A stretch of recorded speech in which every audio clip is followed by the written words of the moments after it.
Right. I think now we are all set. I had an audio issue before, but I think it's good now. We're back. We're back. Let me quickly just post the stream, and then we can get started.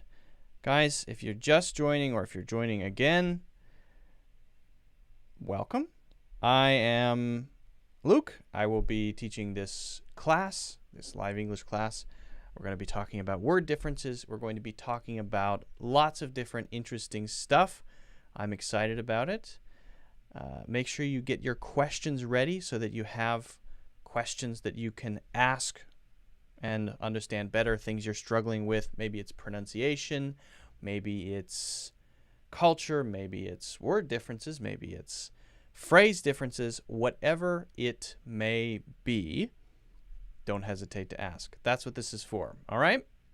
Hey, welcome back, guys. Sorry about the audio issue. Yes, I made a mistake, which happens sometimes, right? It happens on occasion. I'm going to turn my volume down. Hit the like button. Yes, of course. Very important. Very important. In spite of it being, yes, an extra sweet has to call it a day because it's 4:17 in the morning in Korea right now, which is absurdly late. Absurdly late. Well, thanks for hitting the like button anyway. Sorry for starting a bit late today. I meant to start earlier, but then some stuff happened. I was attacked by a wild boar, and I had to fight it off. And finally, we made friends, and now it's my pet. And I call him Dandelion. And we sometimes go eat salad together, and it's great. Guys, if I didn't already say it or you didn't hear me say it, I would appreciate if you could hit the like button, subscribe or follow so that you can see when future lessons, videos, live streams come out. And also, if you're interested in seriously improving your English, make sure you check out my full courses in the links in the description. All right. Ooh, this is nice. This is jasmine tea. Tastes great. Unsweetened, but it tastes a little bit sweet because of the jasmine. Can you imagine? Hi, Fatima Books. Hello, Carlos Martinez. Hi, Luke. Could you please explain how I can use big deal and real deal? Carlos, I don't know if you missed it. I think you were the one who asked the question before. I answered that question. Completely. And it is actually up in a clip on the Clips channel so that you can go check that out. But I don't want to answer it again because I answered it. And I think it was you who asked it. Maybe you missed the answer. What a shame, Carlos. Open up the Clips channel and subscribe to that so that you can see any questions that you may miss. Very important stuff. Greetings from Nicaragua. Hello, I'm not sure how to say your name. Xochilt?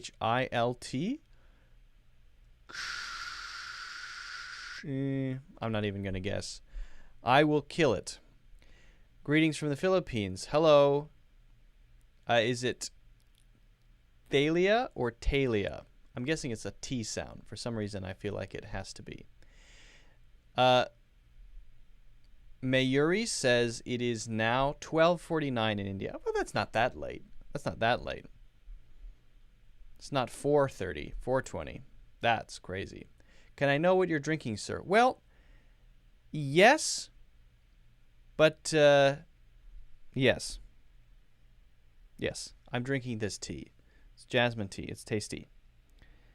It's by a Japanese brand.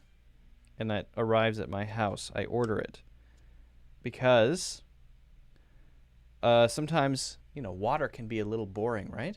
So you have some tea, no sugar, no calories. It's good for you. As far as I know, it's good for you. And I like it. Very fragrant. It's 3 a.m. in the Philippines. Yikes. So I guess 3 a.m. is exactly 12 hours different from where I live, which is New York.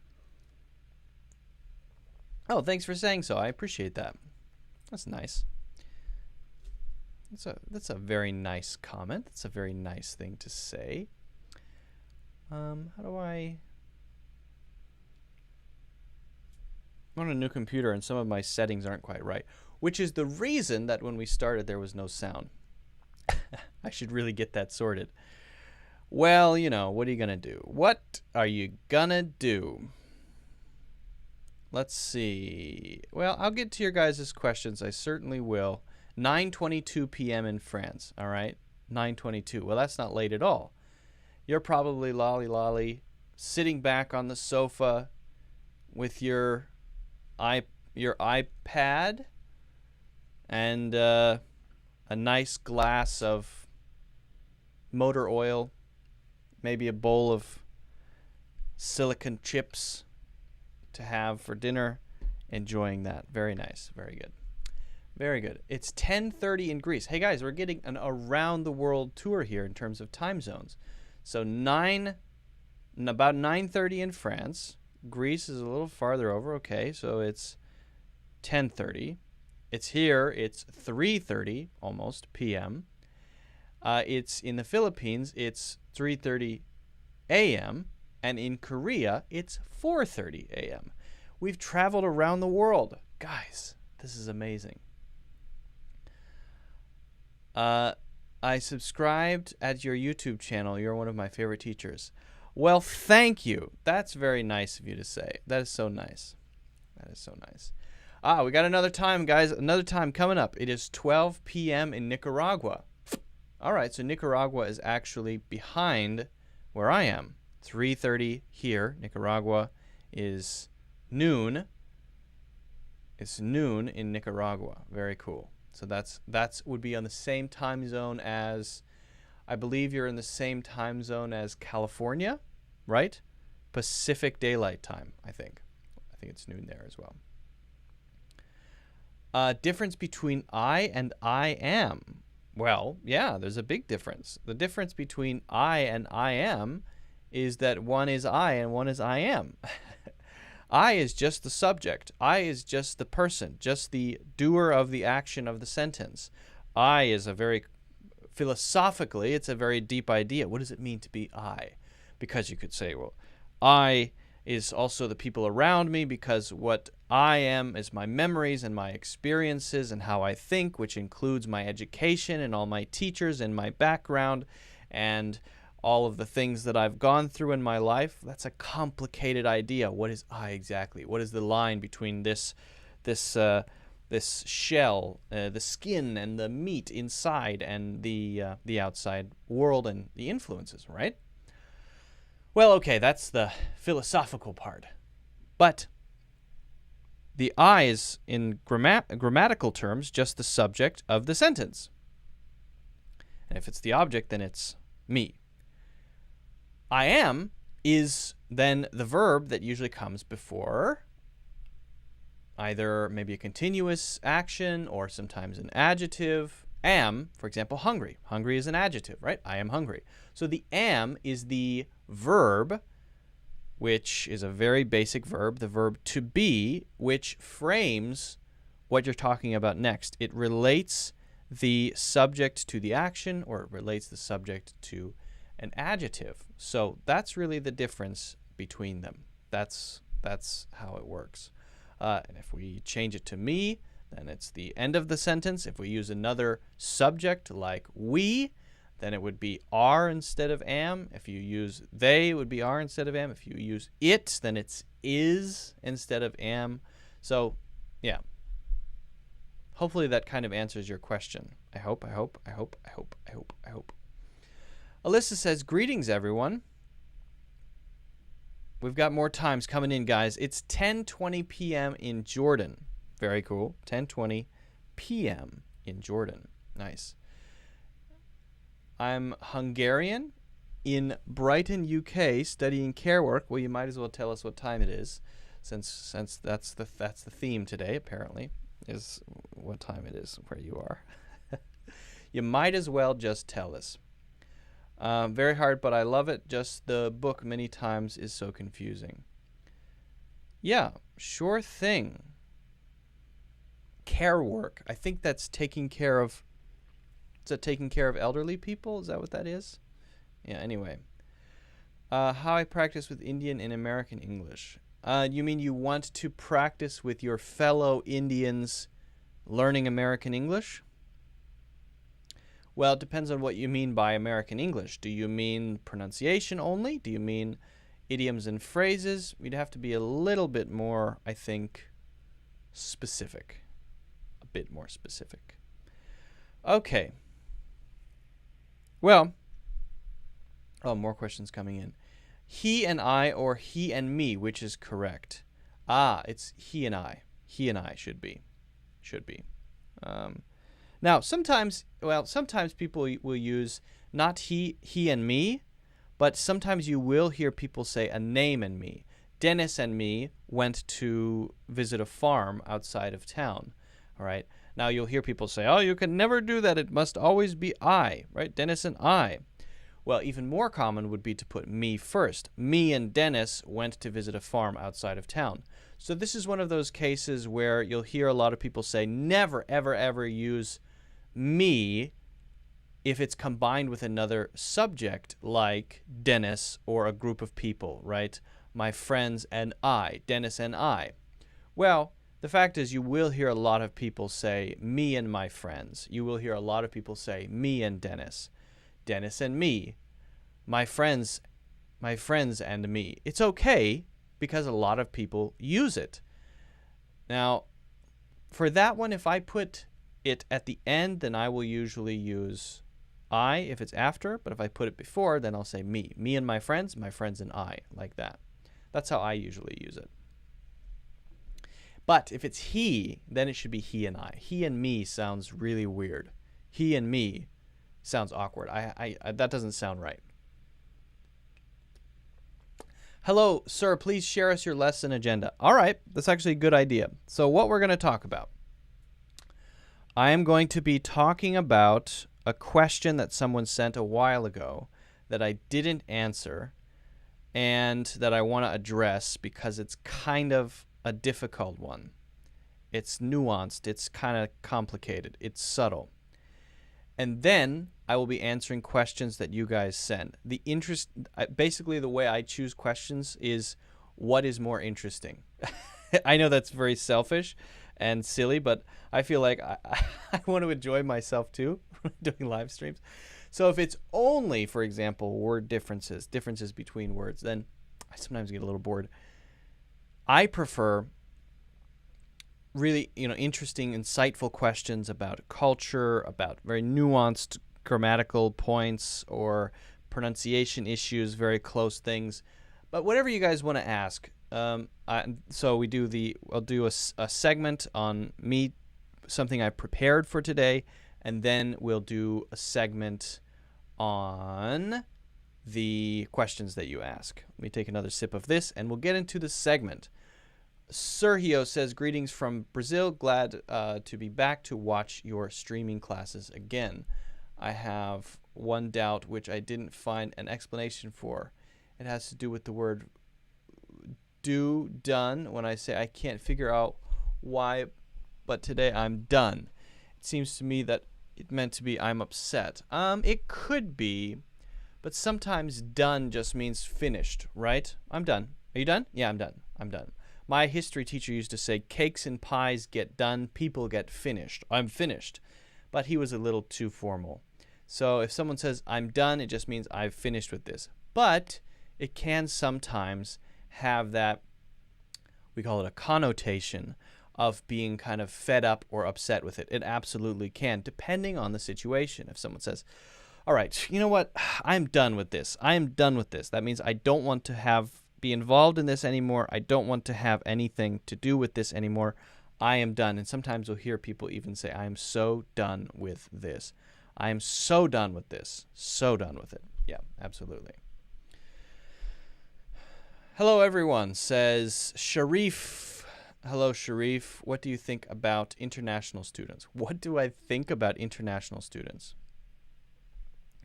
Let me tell you what I think about all international students, because as we all know, international students are all the same.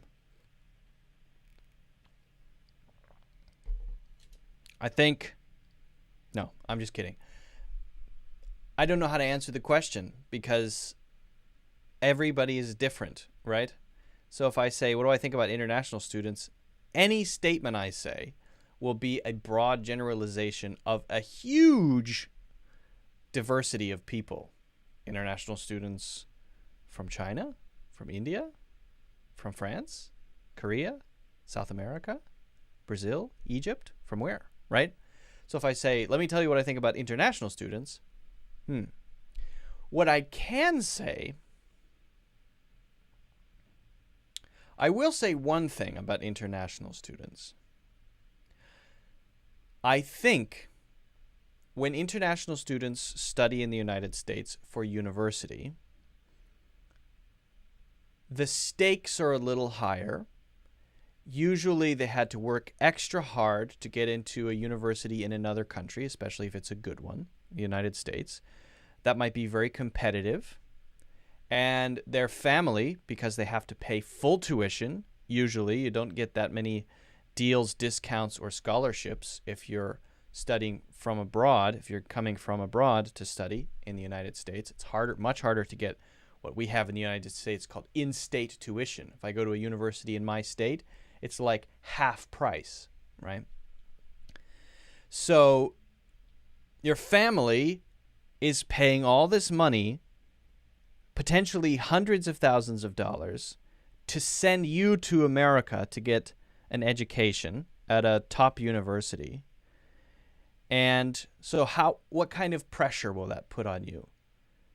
Right? So I think that maybe international students have a bit more pressure, but I also think that might force them to really perform and get the most or try to make the most out of the experience, making friends.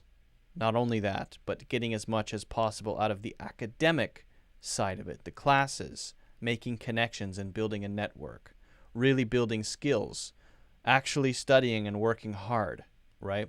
And that's true for, I think, Americans as well, but there is a percentage of Americans who just feel like, all right, I got to go to college. All right, I just go and do it. And really people go to party or to not study seriously. They skip a bunch of classes. They just want to get through it so that they can say, okay, I'm done. My parents made me go to university. They forced me to go, so I'm just going to go. I'll just get through it. I'm going to party.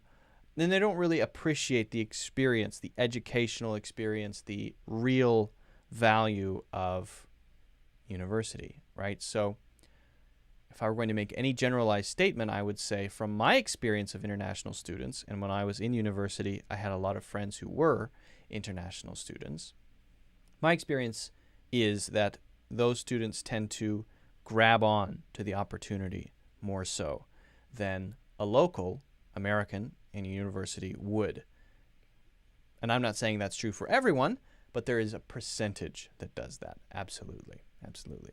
Yeah, that's a very interesting question. MATUFX. Very good one. I like it. Okay. Now, thank you so much. I appreciate that. Franco's here from Mexico City. Very good. Franco, welcome on Facebook. Alex Joint is here from Twitch. That's good news. 1 o'clock in India. Wow, we're getting the full range, guys. We're getting time zones we have people watching from literally around the world. Okay. All right. Okay. All right. Okay. All right. So, I think I got a sneeze. I think I have a sneeze coming up. Hold on, guys. Sorry. Sneezing on a live stream. Yeah. Oh. Ugh. Excuse me.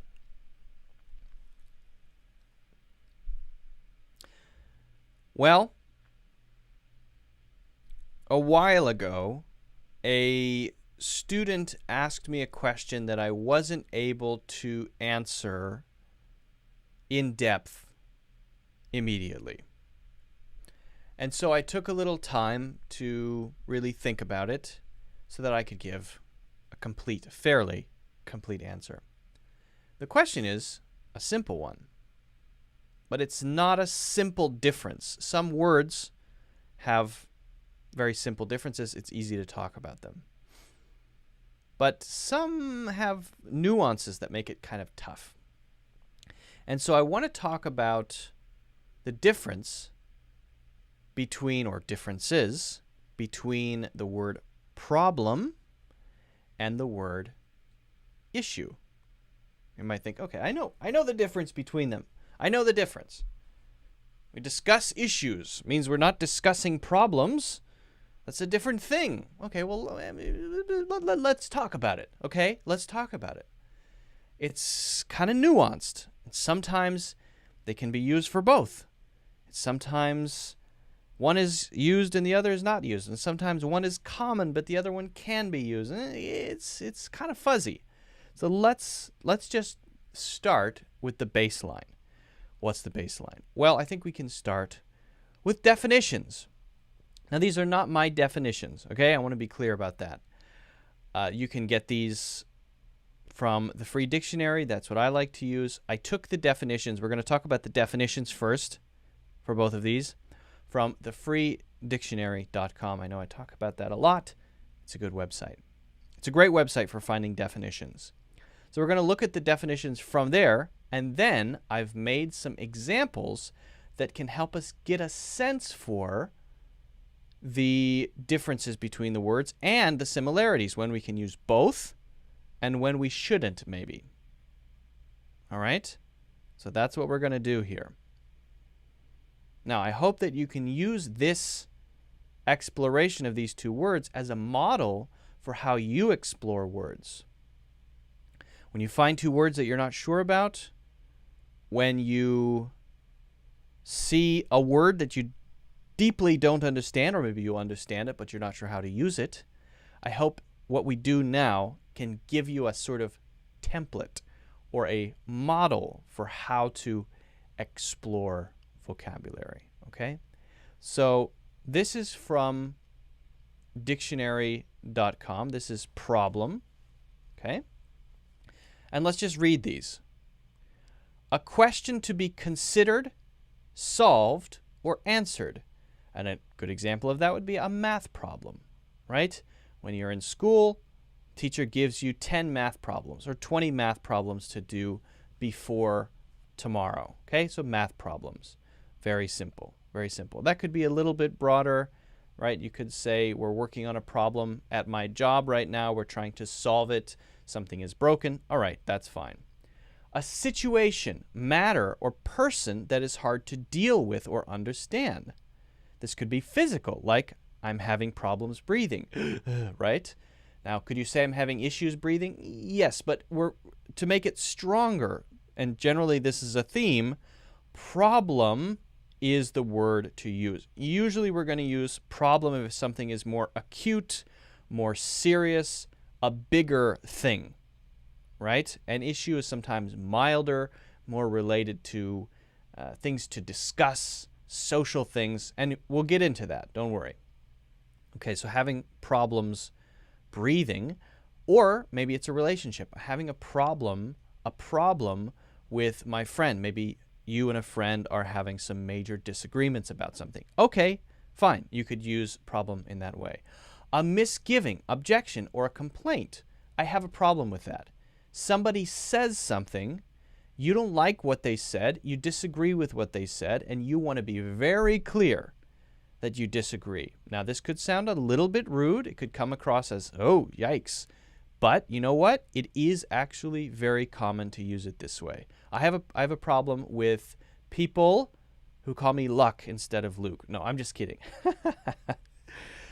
Difficult to deal with or control. This would be an adjective. So I want to be very clear that here we're talking about an adjective, a problem child, for example, right? A problem child. That problem is an adjective. Could we use an issue child? No.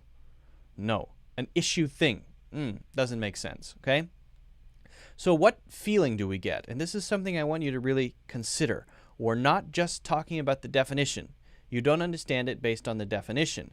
You don't even really understand it based on single examples. To really know a word, you have to know how to use it. To really know how to use it, you have to kind of, and this sounds weird, you have to feel it, you have to feel it. It sounds stupid, but you do. You have to feel it. You have to feel like, yes, I know this is how this is used. It's being used in the right place. And the only way to get there is to really get the feeling for examples, to really study examples, to look at examples. It's the best way to learn vocabulary, the best way to learn phrases, idioms. Okay, so now let's look at issue. And then we're going to get into some more examples. Okay, so this is not it. Let's do this first. We looked at problem, now we look at issue. Then we get into our serious examples.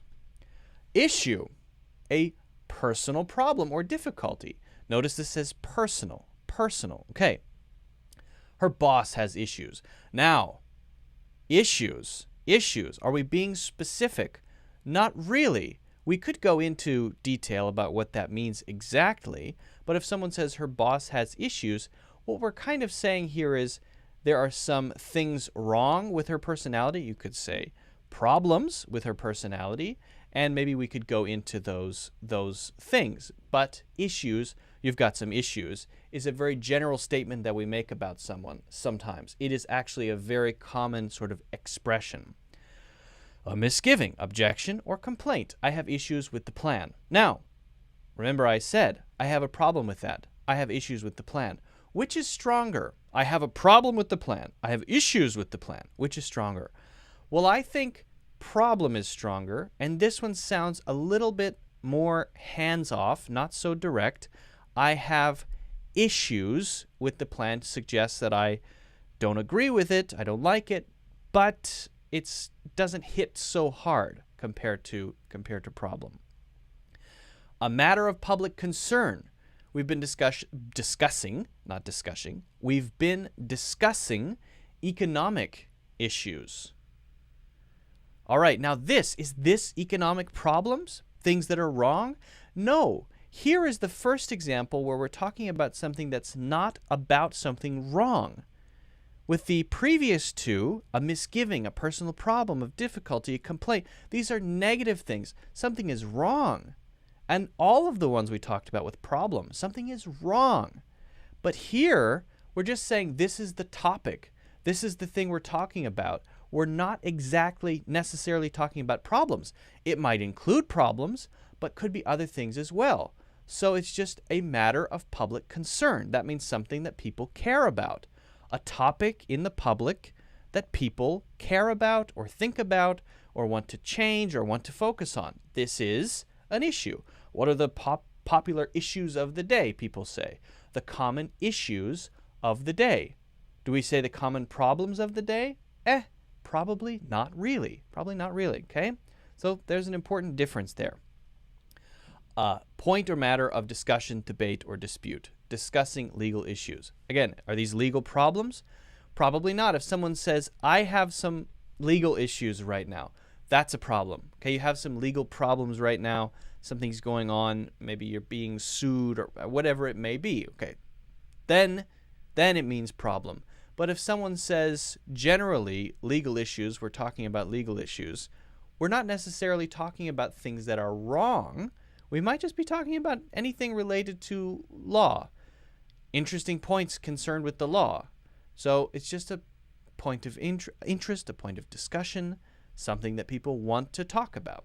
That's basically how it works, okay? Now, I want to get into a couple where we might just use issue and it's completely unrelated to problem. Completely unrelated, okay? This is when we use issue as a verb or a noun related to the idea of giving out. The latest issue of a magazine. So if you're wondering how to talk about a publication and the last thing, the last one of that publication, maybe you're subscribed to a magazine, whatever it may be. Maybe it's Forbes or whatever it is, and they put one out, and maybe you get it even in the mail. Well, that is one what? Well, you could say, I got the most recent Forbes in the mail today. Okay, that's fine. But a common way to say it for this type of thing is issue. Why? One meaning of issue is to send out, to put out there, to distribute, right? You could even say if there's smoke coming out of a chimney, you could say smoke was issuing out of the chimney as a verb. Now, I know that sounds a little weird, and it is a bit old-fashioned, so I'm not recommending that you say that. I'm just saying if you wrote that, people would understand what you mean. That's what it means. But that's kind of old-fashioned. That's why I didn't write that one here. But the other one, the payments were issued out over a period of months, would be common if we're talking about distributing something. Like payments, we can use it also as a verb, like this one. I don't know if you know what happened recently in America due to the pandemic issue. Now, that one is could be regarded as a problem, or it could be disregarded as a thing that's going on that people are concerned about and talking about. You could see it either way. That's okay. The government decided to send out checks to people for $1,200 each that arrived in people's mailboxes, or some of them arrived directly. So they issued those payments over a period of several months. That means they distributed them. They sent them out over a period of several months. So this is the verb one. This one is totally different. Just want to be very, very clear about that. Okay, now let's look at, again, we're trying to get a feeling for this. So now we're going to look at some examples where issue and problem overlap. Overlap means they cover the same territory. We can use them interchangeably. So let's look at some examples for that one. We're having some problems with a contractor. Good. We're having some issues with a contractor. Same thing. Is there a difference in feeling? Problems might be a little bit stronger, but generally they're interchangeable, and the meaning here is the same. Is it a problem if I sit in the back and listen? That means maybe there's class going on, maybe a boyfriend dating a teacher, and he's waiting for her to finish school. And so he's going to just go sit in the back of the classroom and wait for her to finish. I know that's a weird thing to do, but whatever. It's the first example I could think of. Is it an issue if I sit in the back and listen? Okay, same thing. Is it a problem? Is it an issue? What's the issue? If you want to understand, if you want someone to tell you something, what's the issue? What's the problem? These are exactly the same. Someone says, we need some help. We need some help. What's the issue? Explain it to me. What's the problem? Explain it to me. Generally speaking, these are exactly the same. All right, so hopefully we're starting to get a feeling for this. We have one more piece of this to look at, and that is where it doesn't quite work, and we have some subtle differences between these, okay? So let's look at no problem. When you do something that might be considered inconvenient or difficult, then people might say, thank you so much. I really appreciate you driving all the way over here to pick me up. No problem. It's like you're welcome, or it's not a big deal to me. It's fine. Well, could I say no issue? No issue. I guess you could. And if you said no issue, it's not wrong, but it's far less common.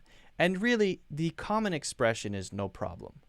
All right, so you'll hear maybe some people say no issue, but it doesn't feel quite right to me. It's much more common, and the common expression is no problem.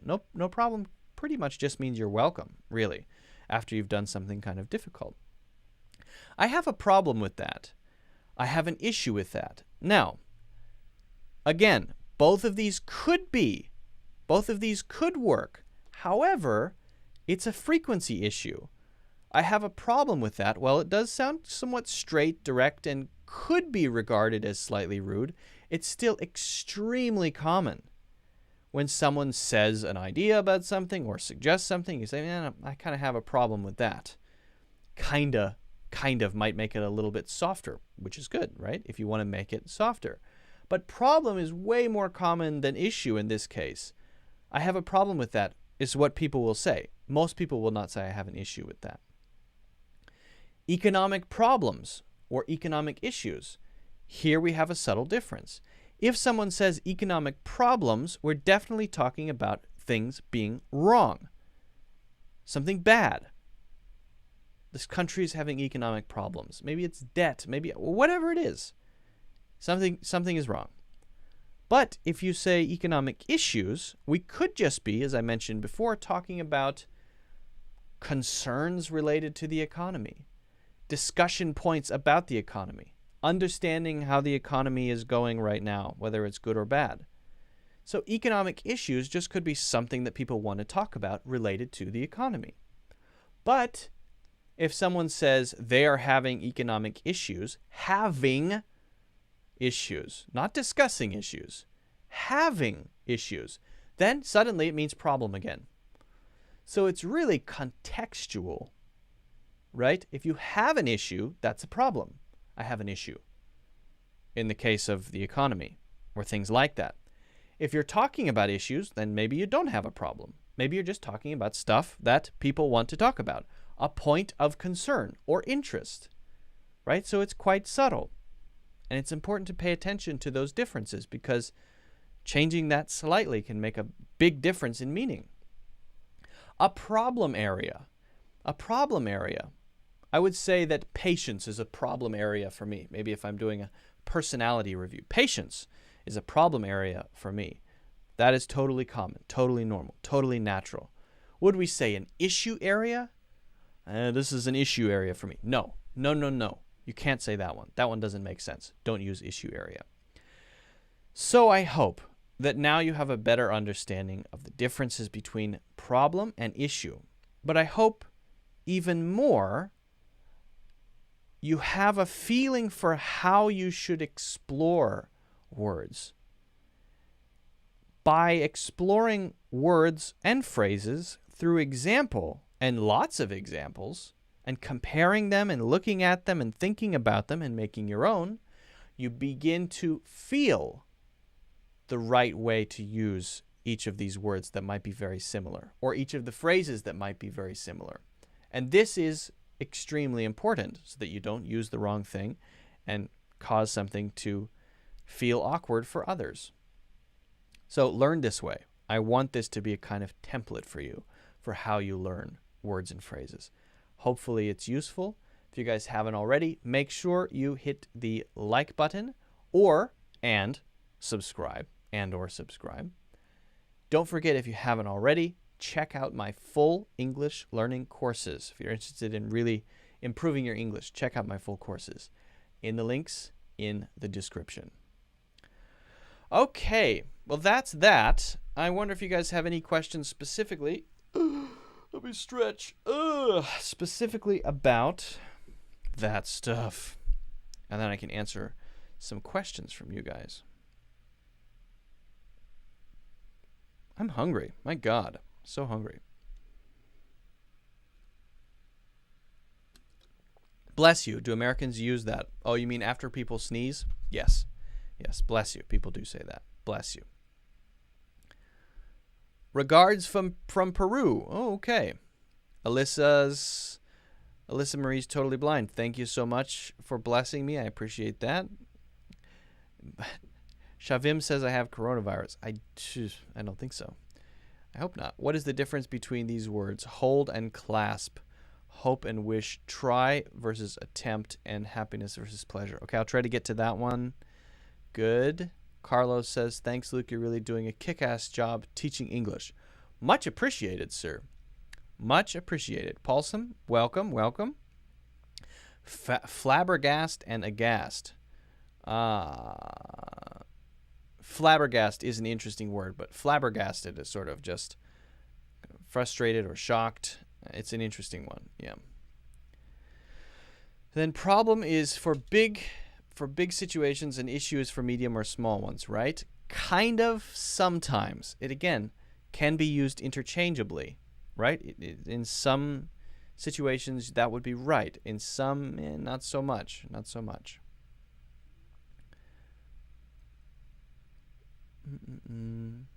What is your native country? I am from the United States, which is a country between Canada and Mexico.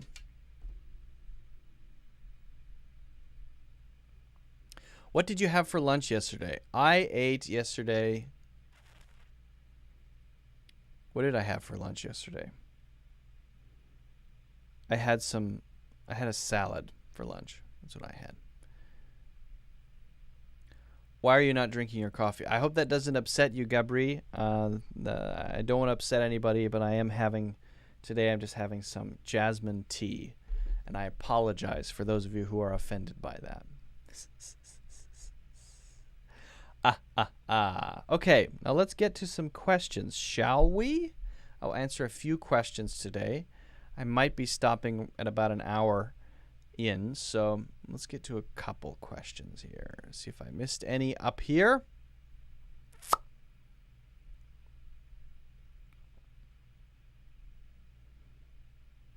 Is lunch the main meal or dinner?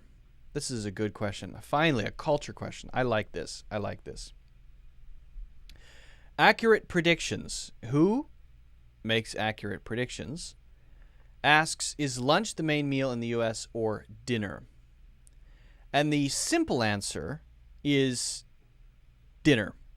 Dinner is the main meal. And when I say dinner, I also mean supper. So you'll hear some people say dinner, some people say supper. And it really is the meal that people prepare for and get ready for and, cook for. And that's the meal usually of the main meal of the day, what people are thinking about, right? And lunch tends to be a kind of quick thing. People often sit down for a nice meal at dinner, or go out to dinner, fancy dinner maybe, at a nice restaurant. But lunch is usually a quick thing. Either grabbing something to eat really quickly and going out, or even going out for lunch with others as a thing that we do maybe during a meeting, or we have a lunch meeting. That's a thing, a lunch meeting, right? So it has a sort of lighter feel to it. It's usually quicker food, smaller food, places that aren't so formal, where people go somewhere for dinner. It's often, a nice restaurant. If you're going to have nice Italian food or something like that, you might have a sit-down meal at a restaurant and definitely pay more for that, right? That would be usually for dinner in the evening.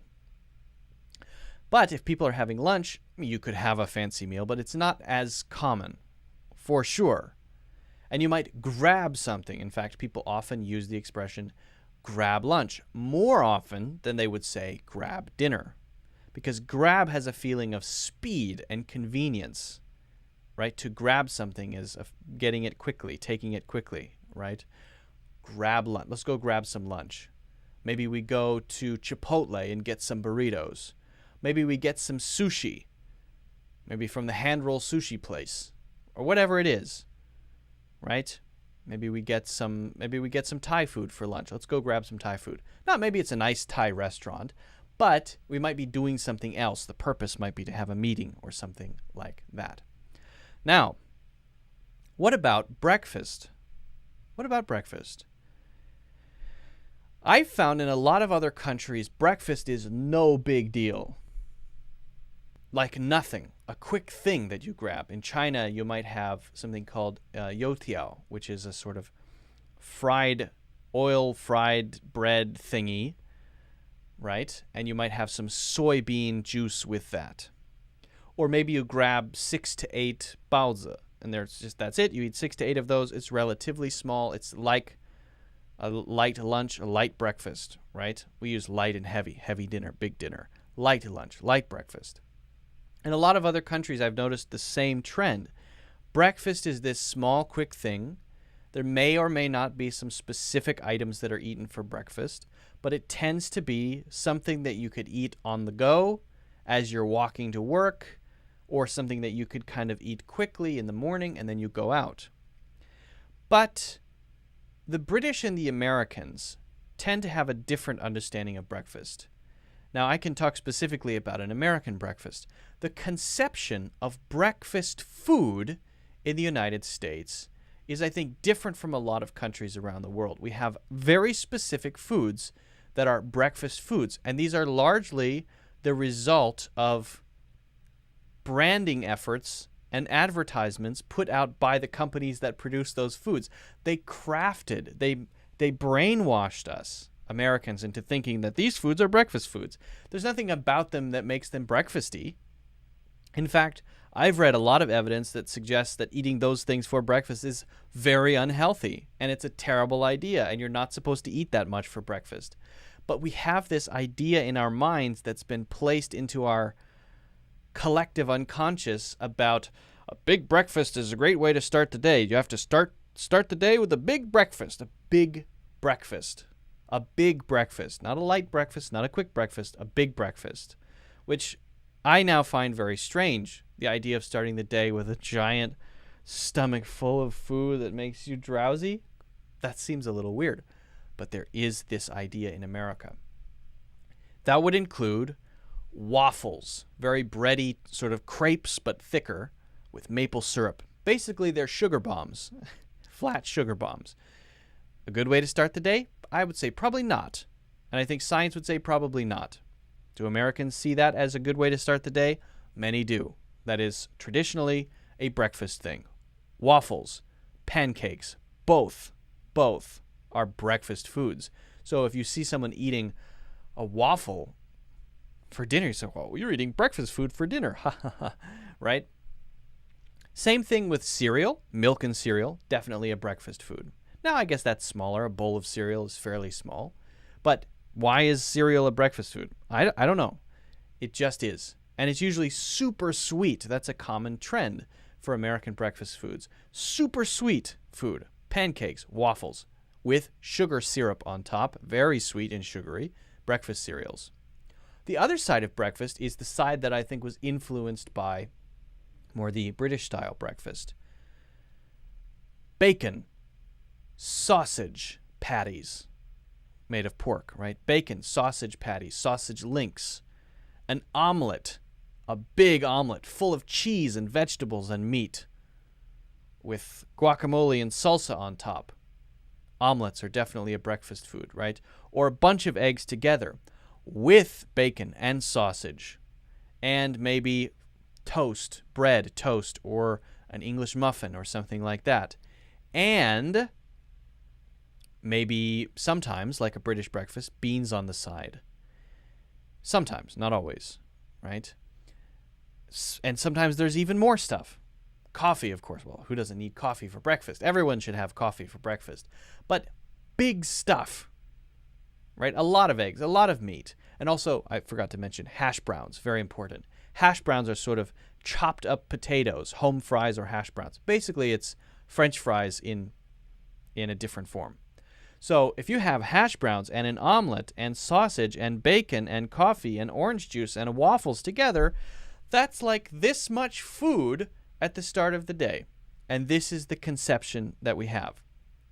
I'm kind of critical of this. I've read a lot about it, and it seems to be a bad idea, unhealthy, not actually a good way to start the day, and more of a marketing campaign that became sort of part of the culture and now is this common understanding that Americans just have about breakfast. So that isn't everybody. There is, of course, a percentage of people who don't eat breakfast. I don't eat breakfast. I just have coffee. And then lunch is for pretty much everyone, I think, generally a lighter thing, quick thing. And then dinner is usually more serious. And that is a very common idea that, you have a seriously prepared meal for dinner. I know I talked a lot, but good question. I like it. Cultural stuff, very interesting. If you guys haven't already, make sure you hit the like button. Make sure you subscribe. Check out my full English courses in the links in the description. Okay. Accurate predictions, very nice. In France, Lolly Lolly says, breakfast is not big, or not a big deal, like Anglo-Saxon. Let's not use Anglo-Saxon. Let's not use Anglo-Saxon. That's a very outdated. Personally, I never have breakfast. Yeah, I don't have breakfast either. I never eat breakfast. Unless other people are doing it and I'm on a road trip or something, then it's kind of exciting to go and have a breakfast and go drive all day. But yeah, special circumstances. Amarfi Garcia doesn't like coffee. What? Terrible. What do you like for breakfast, Alyssa Marie? Hey, cholesterol. Yeah, exactly. Bacon, sausage. Sausage in two forms? Yes, please. Own and on. What is the difference in pronunciation? Okay. Own. On. own, on. Let me make it a little bit, let me spice it up a little bit, if you don't mind. I'm going to do this. I'm going to add something here.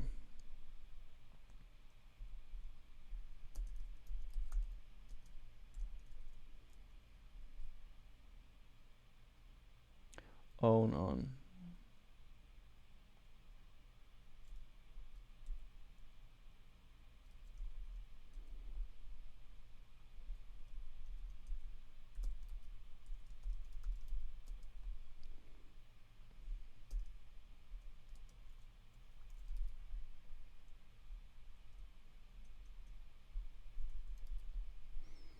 All right.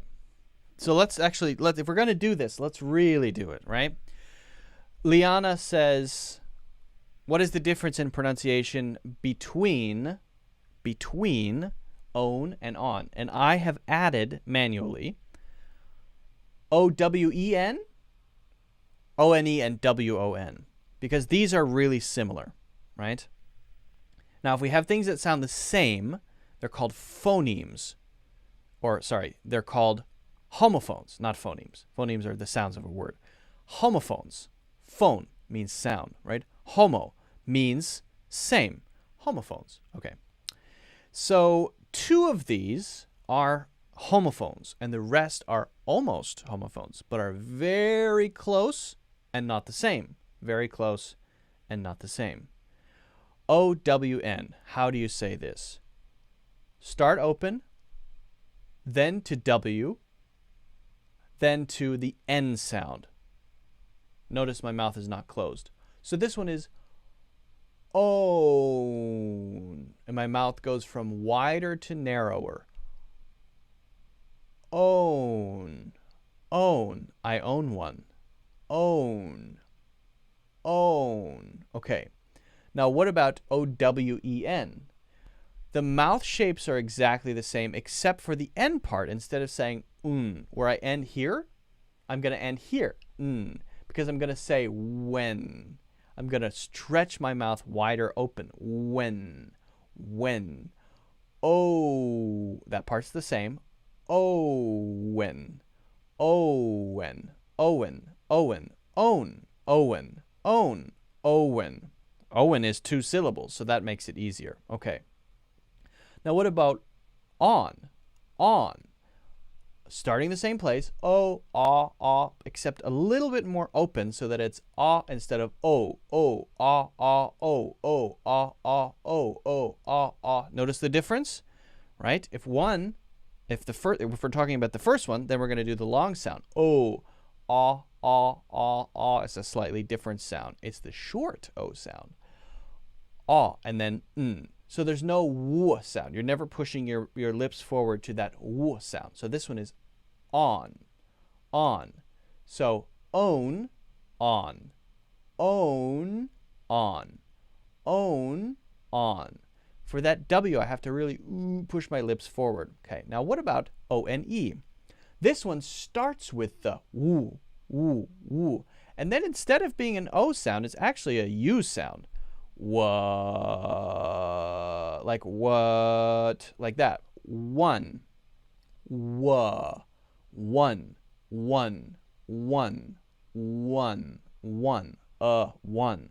Okay? Now, what about W-O-N? Exactly the same. So these 2 are the homophones. One. If you just listen and you don't open your eyes and see, and you just hear these 2, 1, you can't tell. The only way you can tell in the sentence is if you are thinking about the context. What is the context of the sentence? Hey, we won the game. Oh, W-O-N. Okay. Can I have 1 hot dog? O-N-E. All right. So, own, Owen, on, one. That's it. Hopefully that answers your question, Liana. Hopefully that is satisfactory. If you guys haven't already, make sure you hit the like button. That would be great. Don't forget to also subscribe, follow, and check out my full English courses in the links in the description. Good one. Sorry for adding to it. I don't mean to piggyback on your question, but it seemed relevant to add an extra piece to that. I don't like breakfast. I like coffee or milk. Yeah. Coffee is great. Milk, I don't drink so much milk, but I like, you know what I like, which has become really popular in the last few years in America? Oat milk. If you've never had it, try to find it. It's amazing. Oat milk. Made from oats. It's delicious. I love it. All right. Let me...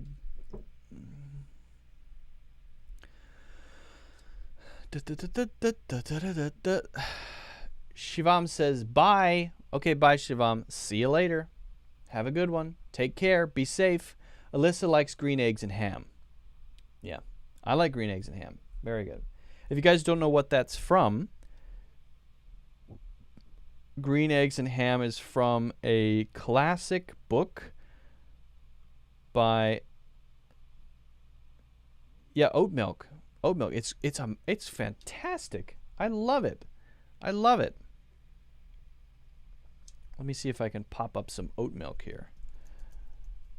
Show you guys what it looks like. Nom, nom, nom, nom. I wish I had some oat milk right now. Nom, nom, nom, nom, nom, nom, nom.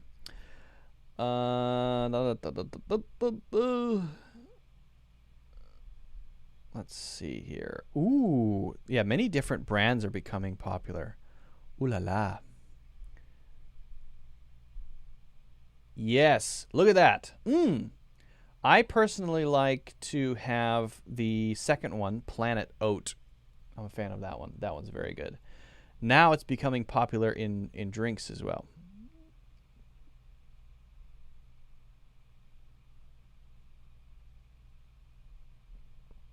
And what was the other thing? Green eggs and ham. Oh, that's a good question, Leandro. I'm going to talk about that one for sure. That's a great question. It's a classic book that almost every single child in America reads when we grow up. I can't think of a child who wouldn't have read it. Dr. Seuss was a famous artist and writer who had this very unique style of illustration. Green Eggs and Ham by Dr. Seuss. Say, I like green eggs and ham. I do. I like them, Sam, I am. And I would eat them in a boat. And I would eat them, and I would eat them in a box. And I would eat them with a fox. I would eat them here and there. I would eat them anywhere. I do. I like them, Sam, I am. Something like that. Something like that. Maybe I can read the whole thing sometime. The whole book. It's a classic. It's a classic. All right. I'm going to answer Leandro's question. That is a great question.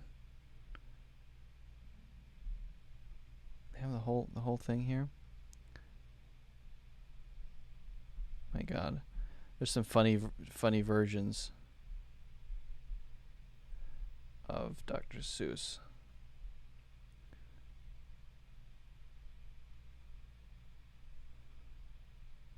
Okay. So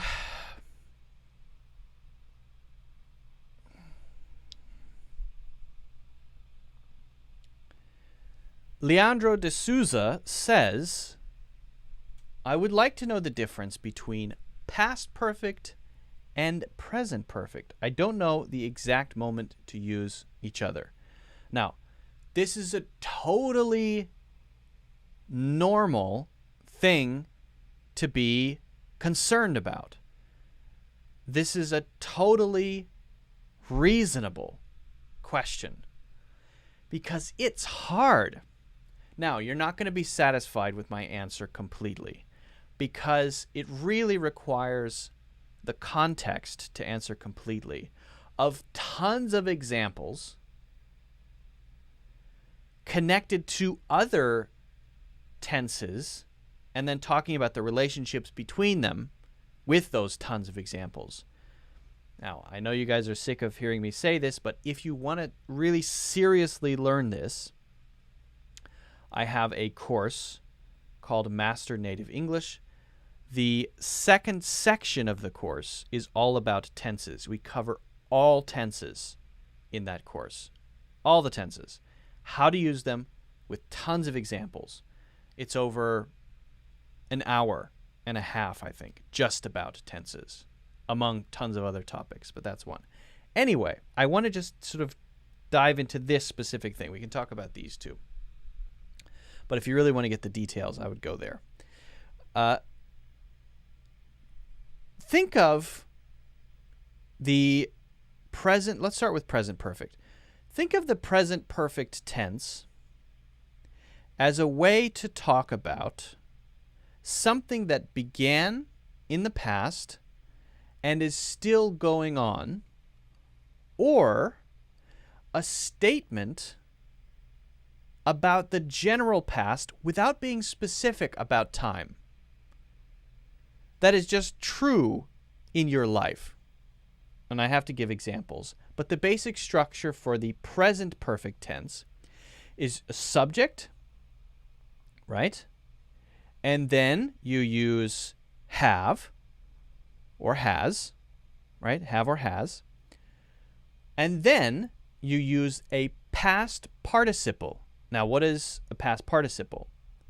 Past participle is a verb like gone, seen, done, been, eaten, taken. This type of verb is called a past participle, okay?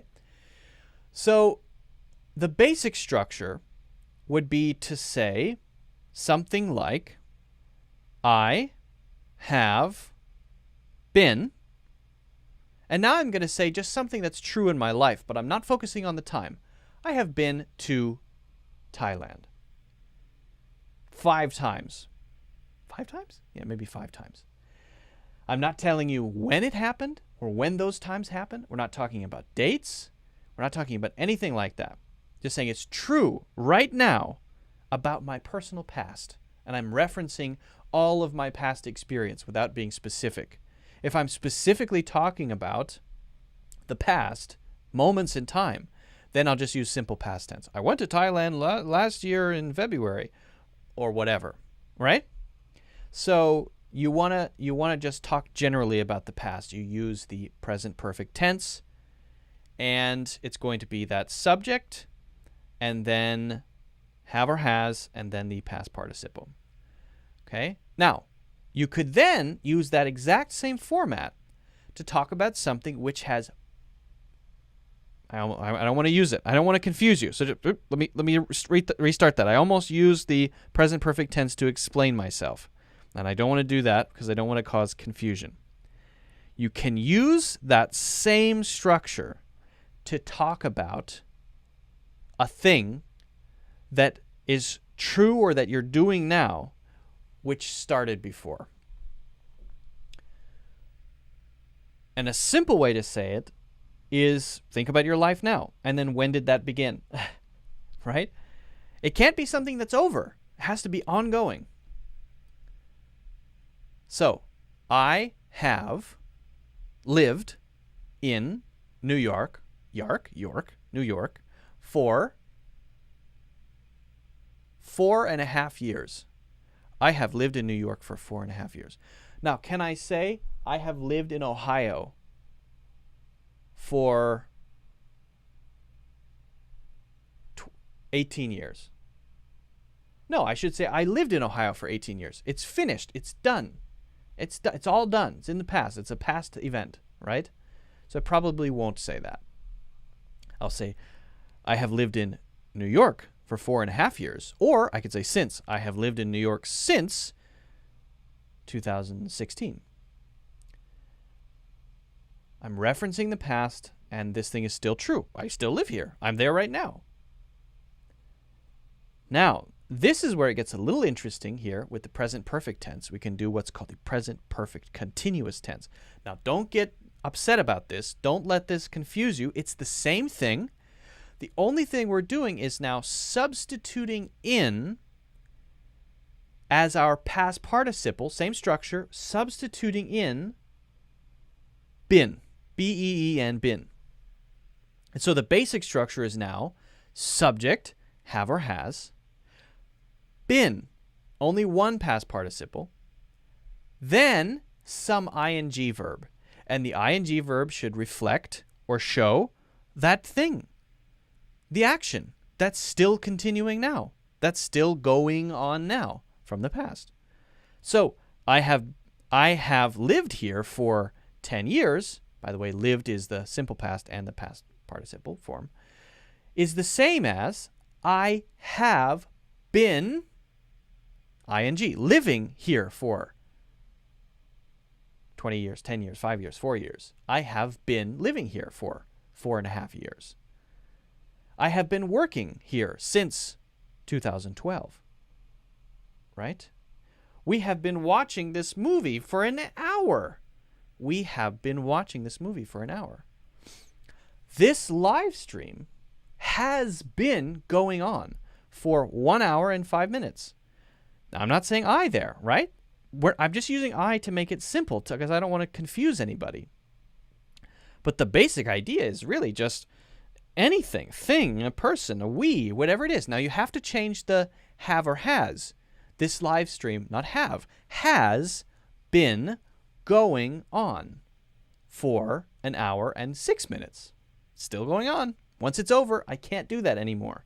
I have to use something else. I'll just say, yeah, I did a live stream. I did a live stream for an hour and 6 minutes yesterday. It's done.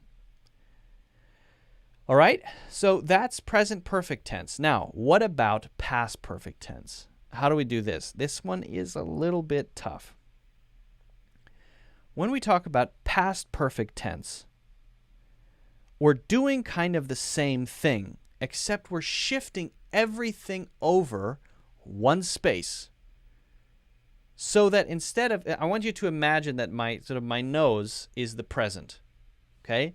In present perfect continuous, here's the beginning point, and my nose is moving this way, away from it, representing the current present moving forward, right? I have been living here for 4.5 years, 4 years and 3/4, 5 years, like that, right? It's going on. But if it's past perfect tense, then take this now point and move it over also into the past. So now there's no reference to the present anymore. Everything is in the past, and then there's another point in the past before the past thing. So let's call that the past of the past. Now, this is different than just saying two things in the past. I bought a computer yesterday, and then I set it up, and then I ate lunch, and then I had a cup of coffee. These are just dong, dong, dong, dong events in a row. Simple past. Easy. But when we want to connect these things together to say that this thing ended in the past, but it was going on for a long time, just like present perfect tense, then we use the past perfect. Or we have one action and then another action that's kind of the same thing, and they're related somehow. 2 past points. Everything is in the past. Right? But again, we're probably not referencing the specific times, because when we're using present perfect or past perfect, we're generally not using specific times. So an example. I had been living in, where was I living? China, until my wife and I decided to come back to the United States. So we decided to do that in the past. I had been living in China until my wife and I moved to the United States. Are we moving now? No, it's done. It's over. It's finished. It's a past point. And before that, there was a thing going on. What was going on? I was living in, just like the present perfect tense, I am living in New York. I was living in China. So I had been living in China until I moved to the United States with my wife. So it's the same logic, right? Except instead of this being the present moment, we're kind of moving everything over. But everything else is the same.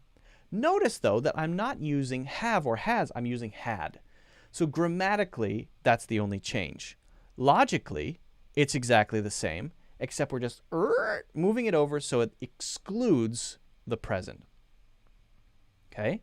Now, let's say I want to talk about my most recent trip to Thailand. My most recent trip to Thailand was 6 months ago. 6 months ago, I went to Thailand for vacation. Now, just like I said before, I have been to Thailand 5 times, right? Okay, so I have been to Thailand 5 times. I'm talking about right now, currently in my life, this situation, total life experience. I'm not saying dates or anything. 5 times, totally. It's 5 or 6. I don't know how many. But if I then reference the most recent time, now I'm shifting it back. I'm talking about a past point. I went to Thailand, the last time I went, the most recent time. I went to Thailand 6 months ago. Now I want to reference, just like I did for present perfect, I want to reference all of the things before that past time. I went to Thailand 6 months ago. I had been there 4 times before. Before the last time, before the 5th time, I had been in Thailand, or had visited, I could say had visited Thailand 4 times previously. I'm not saying the dates, I'm not saying when that happened, and so I use past perfect tense. So just to be very clear, we got a sort of logic thing happening, and it works for both, and we're just really changing a couple things. For the logic part, we're just shifting the past perfect back in time so that the present is no longer referenced. And then for the grammar part, we're just changing the have, has to had, and that's it. That's it. So hopefully that makes sense. If you guys have questions about this, let me know in the comments. If you haven't already, make sure you hit the like button. That would be great. Don't forget to subscribe so that you can see future videos. And check out my full courses in the links in the description. One of those courses, Master Native English, is on sale now. Check it out. Lesson 2, or Section 2, not Lesson 2. Section 2 is all about tenses. It's this stuff plus more in lots of detail to really get a feeling for it. So check that out. Take the courses. Definitely worth it. Good investment in yourself. I work hard on those. That's what I do. That's what I spend a lot of my time on. All right. Anyway, great question. Hopefully it's clear, guys. I hope that's clear. Alyssa says, gotta go. See you. Take care. Okay. Accurate Prediction says, here's a prediction question. What will the next big trend in social media be like?